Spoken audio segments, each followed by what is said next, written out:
Hi, I'm Ron Nutter, and welcome to another edition of Tech Bites with Runner.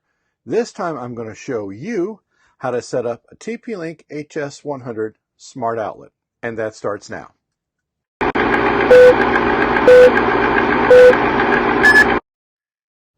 First thing you're probably going to say is, well, this is just another smart outlet. Well, yes, it is, but right now with just having gone through Black Friday, Cyber Monday, whatever the terms they're calling for it, I've seen this for less than $20. Now, the interesting thing with the HS100 and what initially got my attention is when I started looking at putting Unomi into the book that I've been working on, actually the second volume of the book I've been working on, is this was one of the devices directly supported. So I was trying to make sure that I selected my devices wisely and so I could get the best results for you that I could. So this is really very straightforward. It is very easy to set up. Now, it is 2.4 gigahertz only, and that's going to be fairly common. And that to put 5 gigahertz in on wireless is going to be more expensive, and your range is going to be a little shorter, but that's the nature of the beast. Now, there is information on the back of this, and you can't really see the barcode sticker that well, but there is a MAC address on here, and that's something you'll want to have documented for all the devices you've got, because that will help you in troubleshooting if you're not able to see it. Is your router with wireless on it seeing it? Because that you'll be able to see that MAC address on there if it's coming up to where it can see it. So that's a good troubleshooting step to have. And this has really been one of the easier ones. And some of them will hide, using air quotes, the ability to do factory resets, because sometimes, let's face it, it's going to happen. I've had some power surges come through that the device, even after unplugging it from the wall and plugging it back in, still didn't act right. Here's the deal with the HS100, and this should work for the 110 as well. There's a little button right up top here. If you hold that for about 10 to 15 seconds, you will see the wireless symbol right up here start to blink, and then we'll go to 2 colors, and then it will actually appear to turn off. Release it at that point, and then it will come up in factory mode, and then you can reconfigure it with the Kasa app, and then you're set to go. But enough of that. Let's get on to the configuration steps, which really could not be any easier. Now we're going to go about setting up the TP-Link HS100. Now, I've already gone ahead and got an account set up using the Kasa app. So we'll tap on that, and obviously we've got nothing set up, so we'll tap on the plus sign in the upper right-hand corner, add a device. We'll tell it we're going to add the smart plug, and it wants us to power up the device, which I've already got it plugged in, and we'll tap next. And after about 15 seconds, as it says on the screen, you should see the Wi-Fi light going between orange and green. And if you are a little bit colorblind, you'll notice it's shifting shades. So we'll tap next, and this is going to establish a connection to the TP-Link HS100 on its own SSID. And if you go to looking in your SSID list, you'll see that when the TP-Link comes up and running, it actually sets up its own temporary link. So we'll click on My SSID, and I've already got the password entered. So we'll just click Join.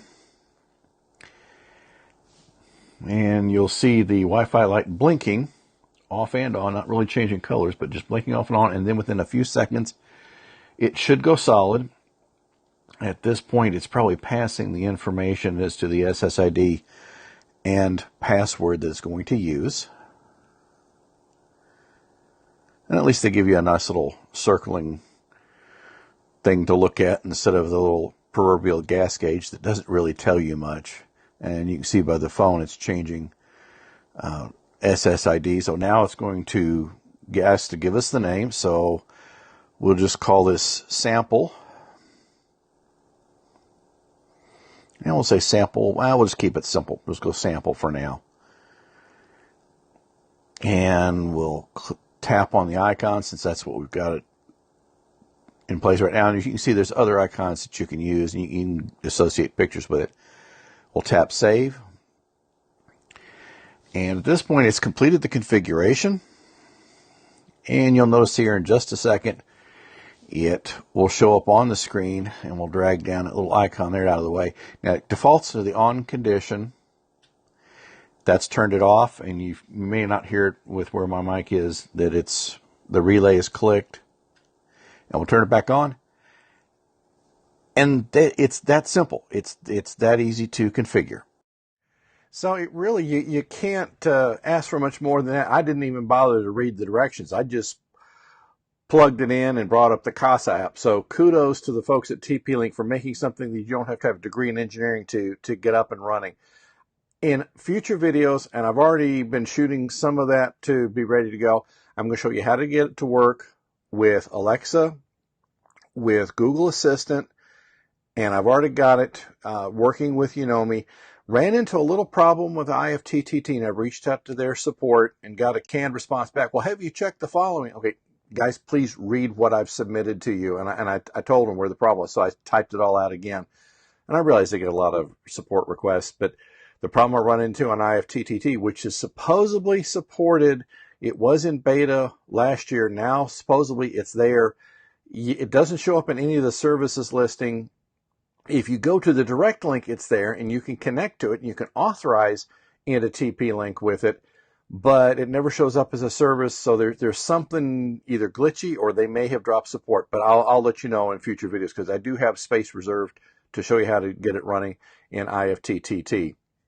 But this has got a lot of promise on it. So and it's very reasonable. Like I said, it's got sounds like a healthy relay on the inside. So if you do need to put some sort of appliance on it, just make sure your load's not going to be, it can't be over 15 amps, and I would actually undercut it probably a little bit just for margin of safety, because as this gets a little bit older, the relay may not be up to handling a full 15 amps. That's just my conservative side, folks, and I just like to keep things running as long as I can. When you do get this and first set it up, you may get a notification that newer firmware is available. Go ahead and get that applied before you get very far into the process, because that may help you avoid some other issues. In the notes for this, I've got all the complete step-by-step that I went through. Now, this is volume 1 of the book. I'm working on volume 2, and this is a video that's going to be linked to from within volume 2. If you'd like to see a sample of the book, if you just go to that URL and sign up for my mailing list, I'll send you a sample chapter out of the first book so you can kind of get a sense for where I'm going. It's available in both Kindle ebook and paperback, and hopefully here by the first of the year I'll have it available to libraries across the country. So you should be starting to show up there, and if you don't see it, let me know, because we'll reach out to that library and see what we can do to work with them on that one. So that's really all we've got at this point. So, whoops. Got the wrong button on the console. This has really been a very easy device setup. It's been one of the easier ones to set up, and it's also been one of the easier ones to reset back to factory default without having to hold this button, turn to the east, and do several other things before it goes to that point. I just factory reset this. I deleted it out of the Kasa app, and I was back to where I started. So you really can't make it much easier than that. Thank you for everybody who's been subscribing to the channel, and thank you for those who've been signing up to the mailing list. I've been doing a lot of video work this week, so I'm running a little behind and getting some other things taken care of. Thank you to those who've been asking questions. I'm trying to get those answered in the forum on a fairly timely basis.